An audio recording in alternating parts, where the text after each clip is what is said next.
자, 그러면 이제 신앙은 무엇이냐? 신앙은 믿음을 통해서 예수님을 인생의 주인으로 받아들이고 하나님과의 관계를 맺고, 그리고 하나님과의 관계 속에서 하나님 말씀에 순종하는 삶을 살아가는 그런 마음이 바로 이제 신앙이다라는 것입니다. 신앙은 그렇죠. 예수님을 믿고 이제는 내 안에 내가 사는 것이 아니라 예수님이 나의 인생의 주인 되시고 예수님께서 사시는 삶, 이것이 바로 신앙이고, 그리고 이제 신앙교회의 목적이 무엇입니까? 에베소서 4장 13절에 보면은 우리가 다 하나님의 아들을 믿는 것과 아는 일에 하나가 되어 온전한 사람이 이루어 그리스도의 장성한 분량이 충만한 데까지 이르더니, 이것이 이제 신앙교회의 목적이 될 수 있습니다. 그렇죠. 우리가 예수님을 믿게 되었을 때에 칭의, 성화 이런 말씀 여러분 들어보셨죠? 네. 칭의는 무엇이냐면 우리가 예수님을 믿게 됐을 때에 예수님의 의가 우리에게 덧입혀져서 우리도 죄인이 아닌 의인의 신분이 되었다는 것입니다. 그리고 이제 성화는 무엇이냐면 우리가 예수님과 같이 거룩한 삶을 살아가기 위해 거룩하게 되어가는 과정이라는 것입니다. 그러니까 무엇이냐면 우리가 이제 신앙을 가지게 된다라고 했을 때는 1차적으로 회심이 있어야겠죠. 우리가 예수님을 믿고 죄에 대한 고백, 그리고 죄에 대해 죽는 그러한 이제 마음을 돌이킬 회심이 있어야겠죠. 그리고 그 회심이 일어나면은 이제 우리들 안에 예수님께서 사시게 되고, 그리고 그 이제 예수님을 닮은 삶을 살아갈 수 있는 그런 이제 열망이 일어나게 되는 것입니다. 그래서 이제 그것이 이제 신앙을 가지게 됐다. 이제 보통 이렇게 이제 이야기를 이제 하죠. 자, 그러면 이제 여기서 이제 여러분들에게 질문 드리는 건 무엇이냐면, 자, 여러분들이 생각하는 신앙이 좋다라는 기준이 무엇입니까? 제가 나름대로 정리를 해보았는데요. 우리가 보통 신앙이 좋다라고 하면은 이렇게 생각하는 것 같습니다. 성경 지식을 잘 알고, 우리 교회의 어떤 이 전통과 규칙과 룰을 잘 알고, 그 어린이들 이렇게 나가잖아요. 그 이제 성경 암송 하잖아요. 성경 암송을 진짜 토시 안 틀리고 하면은 그 아이는 진짜 신앙이 좋은 것 같은, 물론 뭐 그렇게 해서 신앙 좋은 아이들도 있을 수 있고 없으니까 그거는 뭐 함부로 판단할 수 없지만은, 우리가 지식적인 측면에서 신앙이 좋다라고 하면은 어떤 성경의 내용을 토시 틀리지 않고 잘 외우는, 이렇게 이해가 되죠. 감정적인 측면에서 무엇입니까? 뭐 하나님에 대해서, 교회에 대해서 또 긍정적이고 수긍하는 마음이 있고, 그리고 우리가 이제 뭐 말씀을 들을 때나 찬양 부를 때 마음이 좋고 평안한 그런 마음이 든다. 혹은 하는 교회에 대해서 부정적이고, 그리고 찬양 뭐 목사님 설교 들으면 막 진짜 뭐 거부 반응이 일어나고, 막 찬양 소리 들으면 막 거품 막 일어나고, 우리가 이런 사람들은 신앙이 좋다라고 표현할 수는 없잖아요. 맞죠?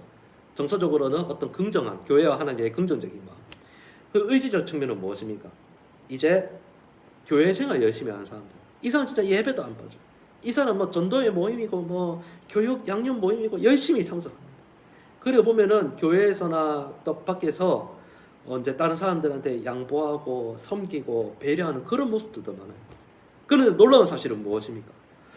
그렇게 해서 교회 생활도 열심히 잘하고 다른 사람들과 그 관계 속에서 이제 열심히 섬기고 배려하는 모습들을 많이 봤는데, 어느 순간 보니까는 교회를 떠나 있는 사람이 있다는 겁니다. 물론 그 교회를 떠나는 그 이제 이유가 뭐 그때 당시에 삶이 잠시 지쳐서, 좀 영적으로 지쳐서 이제 뭐 잠시 쉬는 경우 있을 수도 있고요. 그리고 또 어떤 계기를 통해서 뭐 마음이 이제 또 돌아간 경우도 있지만은, 어떤 뭐 이제 신학적으로 봤을 때는 이 사람이 애초부터 그렇게 이제 뭐 믿음이 있는 것이 아닌 경우도 있을 수 있습니다. 왜냐하면 신앙이 없어도 교회는 올 수 있잖아요. 신앙이 없어도 찬송은 따라 부를 수 있잖아요.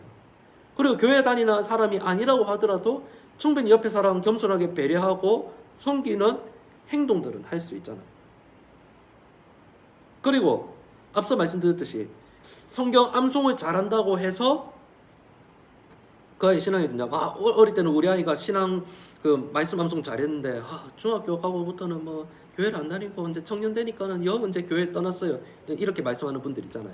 어릴 때는 진짜 뭐 진짜 찬송도 열심히, 율동도 엄청 열심히 잘 따라 했는데라고 하잖아요. 근데 그렇게만 보면 성경을 많이 읽고 지식적으로 많이 한다고 해서 또 신앙이 좋다라고 할 수 없는 거예요. 학교를 보면은 중간고사, 기말고사 치지 않습니까? 그럼 어느 정도 이 사람이 지식적으로 어느 정도 학업에 대한 성취가 됐는지를 그 지면 평가를 통해서 확인을 할 수가 있습니다. 근데 신앙은 평가가 될 수 있을까요? 없을까요? 이것이 신앙이 좋은 것 같으면서도 판단하기 어려운 것이 바로 영적인 영역, 신앙의 영역이라는 겁니다. 그래서 이제 칼빈이 이렇게 얘기를 했어요. 이제 참된 믿음은 확고하고도 분명한 지식이 있어야 되고 그리스도 안에서 주어진 은혜의 약속이 있어야 되고 성령의 역사가 있어야 된다는 겁니다. 그러니까 하나님 말씀도 잘 알아야 되고 또 우리를 향하신 하나님의 그런 구원의 약속도 있어야 되고 그 교육에는 그러한 믿음을 주시는 분이 누구시냐 하면 바로 성령 하나님이라는 겁니다. 사람이 믿고 싶다고 해서 믿을 수 있는 게 아니라는 겁니다. 그래서 구원은 하나님의 역사, 신앙을 가지게 되는 것도 하나님의 역사가 필요하다는 겁니다. 우리 장로교에서 중요하게 생각하는 교리문서 중에 하나인 하이데베르크 요리문답에서 이렇게 말씀하셨어요. 참된 믿음이 무엇이냐라고 했을 때 하나님께서 말씀하신 것을 진리라고 여기는 확실한 지식, 그리고 성령 하나님께서 하나님 말씀 복음으로써 내 마음 가운데 하나님을 향한 그러한 굳은 신뢰, 그리고 이것은 모두 다 하나님의 전적인 은혜고, 그리고 오직 예수님의 공로 때문에 하나님께서 제사함과 영원한 의로움과 구원을 다른 사람일 뿐만 아니라 나에게도 주심을 믿는 것이라고 하거든요. 근데 무엇이냐면은 신앙에는 지식적인 측면, 정서적인 측면, 의지적인 측면, 이 세 가지가 통합적으로 다 포함이 되어 있다는 겁니다.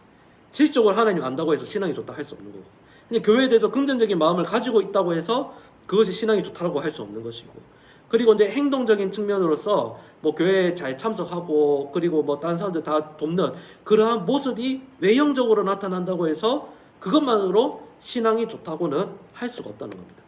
그러니까 지식적인 측면, 정서적인 측면, 의지적인 측면, 이 세 가지가 이제 편의상 구분입니다.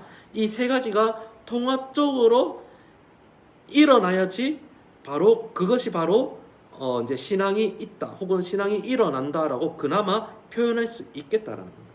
그래서 지식적인 측면에서는 하나님께서 말씀하신 그 성경 말씀, 하나님께서 말씀하신 성경과 교리를 바로 진리라고 받아들일 수 있는 그러한 긍정적인 마음, 지식적인 것도 이제 필요한 것이죠. 그래서 무엇입니까? 믿음은 들음에서 나고 들음은 그리스도의 말씀으로 말미암는 것. 우리가 말씀을 듣고 말씀을 배워야지 그 말씀을 통해서 하나님께서 우리들 안에 믿음을 일으켜 주신다는 겁니다. 정서적인 것 무엇입니까? 그 말씀을 통해서 들은 복음을 통해서 우리 안에 예수님을 믿어야겠다는 성령 하나님의 그러한 도우심이 있다는 거예요. 그래서 그 믿음으로 예수님을 나의 인생으로 주인으로 고백을 했을 때에 그 교회와 하나님에 대한 그런 열렬한 관심이 일어나고, 그리고 하나님에 대한 동의하는 마음, 내면으로부터의 하나님께서 나를 위하여서, 나를 구원을 위하여서 일하고 계시다는 확신, 그리고 안전, 평안, 감사, 기쁨, 확신, 그러한 마음이 든다는 거예요. 우리가 하나님을 믿는데 근심이 되고 걱정이 되고 불안하고 염려되는 마음 무엇이냐?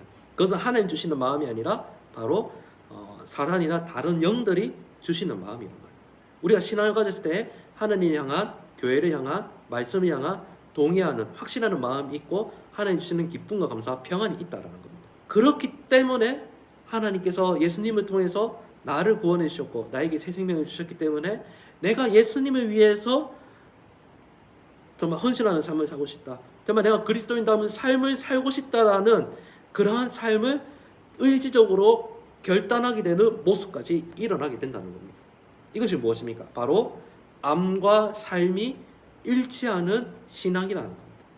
그리고 우리가 이제 신앙이라고 했을 때는 이러한 지식적인, 감정적인, 그리고 의지적인 이 세 가지의 측면이 통합적으로 일어나는, 즉 암과 삶이 일치하는 모습으로 나타나야 된다는 겁니다.